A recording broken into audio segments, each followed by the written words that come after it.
معزز سامعین، آداب۔ آج جو کتاب آپ کی خدمت میں پیش کی جا رہی ہے اس کا عنوان ہے پطرس کے مضامین۔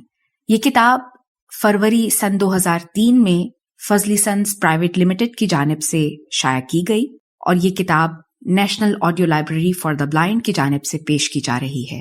میں ہوں صداکار حمیرہ تحسین۔ پیش خدمت ہے مضمون نمبر 12 از جناب پطرس بخاری، اخبار میں ضرورت ہے۔ یہ ایک اشتہار ہے، لیکن چونکہ عام اشتہار بازیوں سے بہت زیادہ طویل ہے، اس لیے شروع ہی میں یہ بتا دینا مناسب معلوم ہوا، ورنہ شاید آپ پہچاننے نہ پاتے۔ میں اشتہار دینے والا ایک روزانہ اخبار کا ایڈیٹر ہوں۔ چند دن سے ہمارا ایک چھوٹا سا اشتہار اس مضمون کا اخباروں میں نکل رہا ہے کہ ہمیں مترجم اور ایڈیٹروں کی ضرورت ہے۔ یہ غالباً آپ کی نظر سے بھی گزرا ہوگا۔ اس کے جواب میں کئی امیدوار ہمارے پاس پہنچے اور بعض کو تنخواہ وغیرہ چکانے کے بعد ملازم بھی رکھ لیا گیا، لیکن ان میں سے کوئی بھی ہفتے 2 ہفتے سے زیادہ ٹھہرنے نہ پایا۔ آتے کے ساتھ ہی یہ غلط فہمیاں پیدا ہوئیں۔ اشتہار کا مطلب وہ کچھ اور سمجھتے تھے، ہمارا مطلب کچھ اور تھا۔ مختصر سے اشتہار میں سب باتیں وضاحت کے ساتھ بیان کرنا مشکل تھا۔ جب رفتہ رفتہ ہمارا اصل مفہوم ان پر واضح ہوا یا ان کی غلط توقعات ہم پر روشن ہوئیں تو تعلقات کشیدہ ہوئے، تلخ کلامی اور بعض اوقات دست درازی تک نوبت پہنچی۔ اس کے بعد تو وہ خود ہی ناشائستہ باتیں ہمارے منہ پر کہہ کر چائے والے کا بل ادا کیے بغیر چل دیے، یا ہم نے ان کو دھکے مار کر باہر نکال دیا اور وہ باہر کھڑے نعرے لگایا کیے، جس پر ہماری اہلیہ نے ہم کو احتیاطاً دوسرے دن دفتر جانے سے روک دیا اور اخبار بغیر لیڈر ہی کے شائع کرنا پڑا۔ چونکہ اس قسم کی غلط فہمیوں کا سلسلہ ابھی تک بند نہیں ہوا، اس لیے ضروری معلوم ہوا کہ اگر ہم اپنے مختصر اور مجمل اشتہار کے مفہوم کو وضاحت کے ساتھ بیان کریں کہ ہمیں کس قسم کے آدمی کی تلاش ہے، اس کے بعد جس کا دل چاہے ہماری طرف رجوع کرے، جس کا دل نہ چاہے وہ بے شک کوئی پریس الاٹ کرا کے ہمارے مقابلے میں اپنا اخبار نکال لے۔ امیدوار کے لیے سب سے بڑھ کر ضروری یہ ہے کہ وہ کام چور نہ ہو۔ ایک نوجوان کو ہم نے شروع میں ترجمے کا کام دیا، 4 دن کے بعد اس سے ایک نوٹ لکھنے کو کہا تو بے بھر کر بولے کہ میں مترجم ہوں، سب ایڈیٹر نہیں ہوں۔ ایک دوسرے صاحب کو ترجمے کے لیے کہا تو بولے میں سب ایڈیٹر ہوں، مترجم نہیں ہوں۔ ہم سمجھ گئے کہ یہ ناتجربے کار لوگ مترجم اور سب ایڈیٹر کو الگ الگ 2 آدمی سمجھتے ہیں، حالانکہ ہمارے اخبار میں یہ قاعدہ نہیں۔ ہم سے بحثنے لگے کہ آپ نے ہمیں دھوکہ دیا ہے۔ دوسرے صاحب کہنے لگے آپ کے اشتہار میں عطف کا استعمال غلط ہے۔ ایک تیسرے صاحب نے ہمارے ایمان اور ہمارے صرف و نف دونوں پر فحش حملے کیے۔ اس لیے ہم واضح کیے دیتے ہیں کہ ان لوگوں کی ہم کو ہرگز ضرورت نہیں جو ایک سے دوسرا کام کرنے کو اپنی ہتک سمجھتے ہیں اور اس کے لیے صرف و نحو کی آڑ لیتے ہیں۔ ہمارے ہاں جو ملازم ہوں گے انہیں تو وقتاً فوقتاً ساتھ کی دکان سے پان بھی لانے پڑیں گے، اور اگر انہیں بحث ہی کرنے کی عادت ہے تو ہم ابھی سے کہہ دیتے ہیں کہ ہمارے نزدیک سب ایڈیٹر کے معنی یہ ہیں: ایڈیٹر کا اسم مخفف، اخبار میں ایک عہدیدار کا نام جو ایڈیٹر کو پان وغیرہ لا کر دیتا ہے۔ یہ بھی واضح رہے کہ ہمارا اخبار زنانہ اخبار نہیں، لہٰذا کوئی خاتون ملازمت کی کوشش نہ فرمائیں۔ پہلے خیال تھا کہ اشتہار میں اس بات کو صاف کر دیا جائے اور لکھ دیا جائے کہ مترجم اور سب ایڈیٹر کی ضرورت ہے جو مرد ہوں، لیکن پھر خیال آیا کہ لوگ مرد کے معنی شاید جوان مرد سمجھے اور اہل قلم کی بجائے طرح طرح کے پہلوان، نیشنل گارڈ والے اور مجاہد پٹھان ہمارے دفتر کا رخ کریں۔ پھر یہ بھی خیال آیا کہ آخر عورتیں کیوں آئیں گی، مردوں کی ایسی بھی کیا قلت ہے۔ لیکن ایک دن ایک خاتون آ ہی گئی، پرزے پر نام لکھ کر بھیجا۔ ہمیں معلوم ہوتا کہ عورت ہے تو بلاتے ہی کیوں، لیکن آج کل کمبخت نام سے تو پتہ ہی نہیں چلتا۔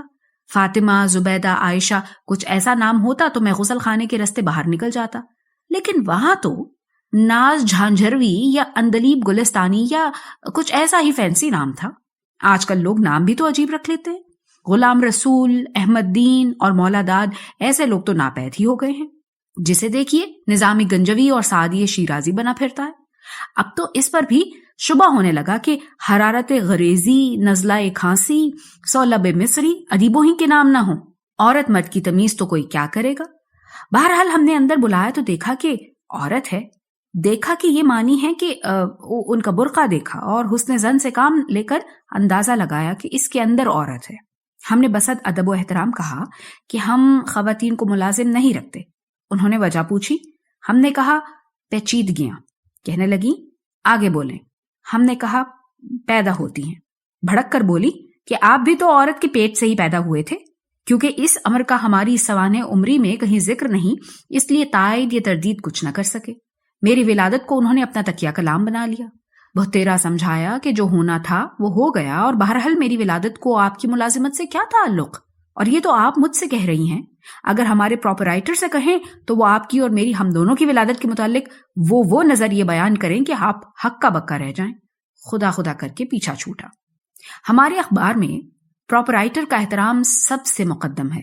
وہ شہر کے ایک معزز ڈپو ہولڈر ہیں۔ اخبار انہوں نے محض خدمت خلق اور رفاہ عام کے لیے جاری کیا ہے، اس لیے یہ ضروری ہے کہ پبلک ان کی شخصیت اور مشاغل سے ہر وقت باخبر رہے۔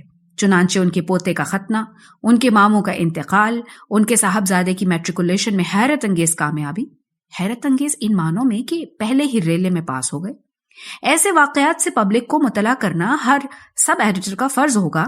نیز اس پریس کانفرنس میں جہاں خورنوش کا انتظام بھی ہو، ہمارے پراپرائٹر ماں اپنے 2 چھوٹے بچوں کے، جن میں سے لڑکے کی عمر 7 سال اور لڑکی کی 5 سال ہے، شریک ہوں گے اور بچے فوٹو میں شامل ہوں گے، اور اس پر کسی سب ایڈیٹر کو زیر لب فقرے کہنے کی اجازت نہ ہوگی۔ یہ بچے بہت ہی ہونہار ہیں اور حالات حاضرہ میں غیر معمولی دلچسپی لیتے ہیں۔ کشمیر کے متعلق پریس کانفرنس ہوئی تو چھوٹی بچی ہندوستان کی ریشہ دوانیوں کا حال سن کر اتنے زور سے روئی کہ خود سردار ابراہیم اسے گود میں لیے پھرے تو کہیں اس کی طبیعت سنبھلی۔ ہمارے اخبار کا نام آسمان ہے۔ پیشانی پر یہ مصرع مندرج ہے کہ آسماں بادل کا پہنے خرقہ دیرینہ ہے۔ اس فکرے کو ہٹانے کی کوئی سب ایڈیٹر کوشش نہ فرمائے، کیونکہ یہ خود ہمارے پراپرائٹر صاحب کا انتخاب ہے۔ ہم نے شروع میں ان سے پوچھا بھی تھا کہ صاحب اس مصرے کا اخبار سے کیا تعلق ہے؟ کہنے لگے اخبار کا نام آسمان ہے اور اس مصرے میں بھی آسمان آتا ہے۔ ہم نے کہا بجا، لیکن خاص اس مصرے میں کیا خوبی ہے؟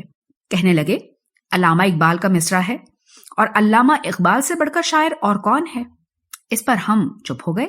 پیشانی پر اردو کا سب سے کثیر الاشاعت اخبار بھی لکھا ہے۔ یہ میرا تجویز کیا ہوا ہے، اسے بھی بدلنے کی کوشش نہ کی جائے، کیونکہ عمر بھر کی عادت ہے کہ ہم نے جہاں جہاں ایڈیٹری کی اپنے اخبار کی پیشانی پر یہ ضرور لکھا۔ بعض امیدوار ایسے بھی آتے ہیں کہ آتے کے ساتھ ہی ہم سے سوالات پوچھنے لگتے ہیں۔ ایک سوال بار بار دہراتے ہیں کہ آپ کے اخبار کی پالیسی کیا ہے، جیسے کوئی پوچھے کہ آپ کی ذات کیا ہے۔ ہماری پالیسی میں چند باتیں تو مستقل طور پر شامل ہیں، مثلا ہم عربوں کے حامی ہیں اور امریکہ سے ہرگز نہیں ڈرتے۔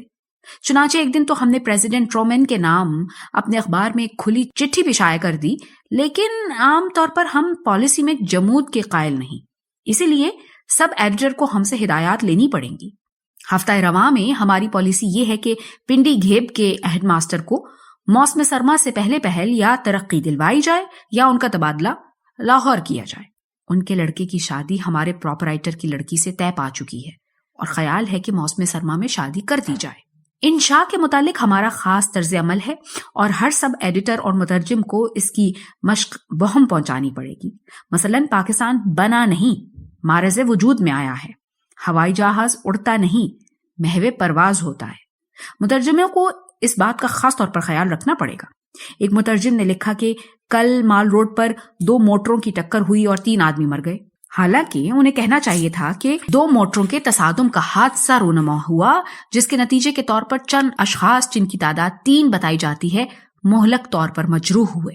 لاہور کارپوریشن نے اعلان کیا کہ فلاں تاریخ سے ہر پالتو کتے کے گلے میں پیتل کی ایک ٹکیا لٹکانی ضروری ہے جس پر کمیٹی کا نمبر لکھا ہوگا۔